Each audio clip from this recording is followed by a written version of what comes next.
All right, hey guys, welcome back to the channel, and this is just going to be a very quick video.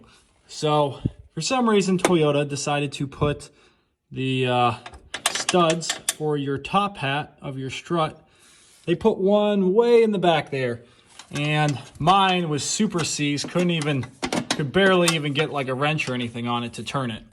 So what I ended up doing is, if you take a pry bar, especially if you're going to be replacing your upper control arm, but it won't damage it at all.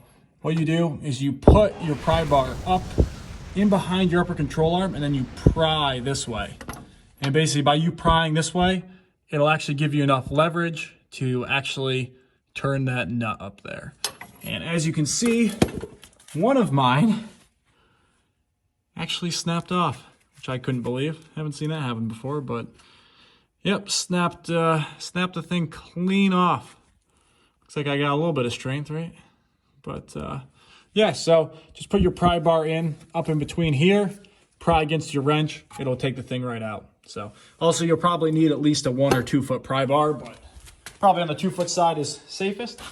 But that's how you get that back nut out. If you can't, just right on the side of your upper control arm, pops right out, easy peasy.